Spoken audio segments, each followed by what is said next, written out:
What is going on, everybody? Today I wanted to talk to you about how to choose the right tuner. I keep getting this question a lot because, especially in the VQ community, there's a lot of tuners, and a lot of people want to know, how do you pick the right tuner? How do you know which one is actually the best? So, we're going to get right into that in the video, but let's get through the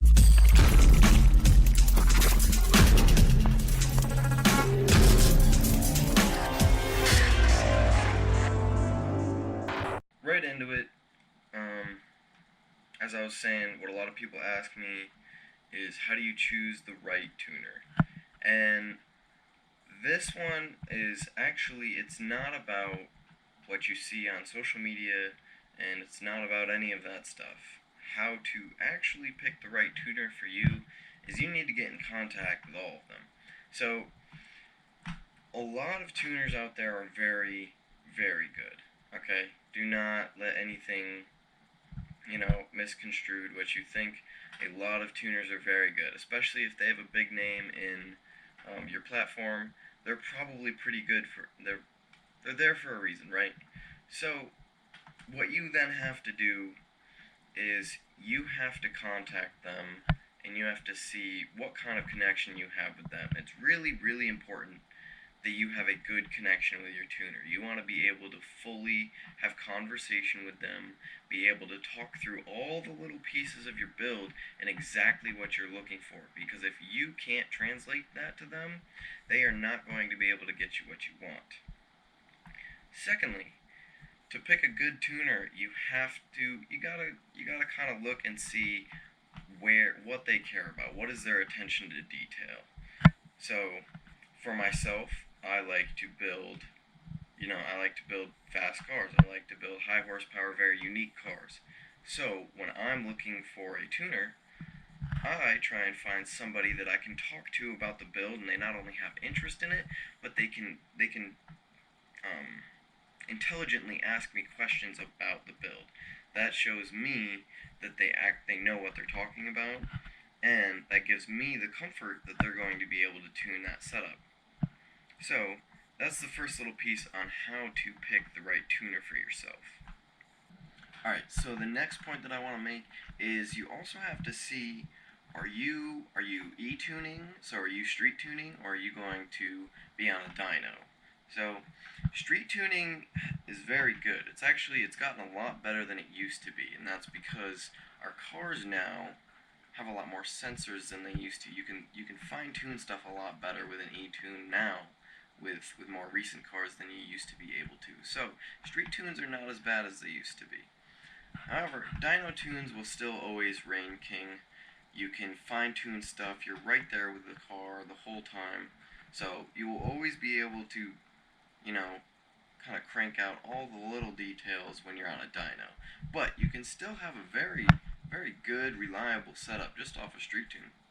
And so what I was saying with that, and why it's important to try and think of which one you're planning to go with, is, well, for one, if you want a dyno tune, you're also going to have to look and see who's close to you, unless you want to ship your car up somewhere. So that's important to look into, is what good tuners are around you, or what tuners have a name around you that you can get on a dyno with. And then if you have that connection with that tuner, absolutely, go get the dyno tune. However, if you're going to get an e-tune, make sure you talk with the tuner first. Okay, don't just shoot him an email, be like, hey man, I want a tune, and then, because you're just going to get an email back with, alright, so what's your car, what's all these things, and then you give them a basic list. Now, you need to talk with the tuner. And then after that, don't guarantee, when you first message the tuner, don't say, hey, you're going to tune my setup, this is what I got. No. Try and have an actual conversation with them, okay? Let them in on the build and see, and then ask them, how comfortable are you with tuning this setup? Now, if you have basic bolt-ons on a car, probably just about any tuner is going to be able to do that tune for you. That's just how it is. They're really not incredibly difficult, and especially if you're in a platform that has a very large aftermarket support, it's likely that if you're going to a big name tuner, they've probably tuned a car that's very, very similar to yours. So, don't don't get too worried about that. However, if you have something a little more unique, or you've gone a little more in depth with your build, really make sure you talk with the tuner. Other than that, just be smart about it. Like, don't try to cheap out on a tune, because I always try and preach this, that you get what you pay for, you know. So that being said, that's all there is. That is how you pick a tuner. You know, that's how I pick my tuners, and that's what works. You just have to have communication with your tuner.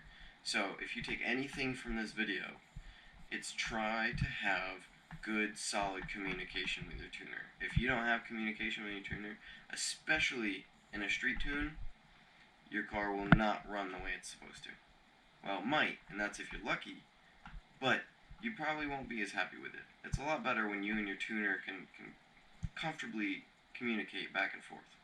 So, that's what to look for when going after a tuner. So that's what I got for you guys for picking out your tuner. It's really not a difficult process, but communication is key, and I think that's really what I want to try and preach with this video tonight, is that you have to be able to talk with your tuner, and you have to be fully transparent with them. So, if you haven't yet, click the subscribe button, drop a comment down below. Maybe you've got a little tip that somebody else can benefit from for when picking out a tuner. And just remember, you know, everybody's different. Everybody vibes with different people. So not one tuner is going to be better than another tuner necessarily. Sometimes you just get along better with one person than the other. So I'll catch you guys in the next video.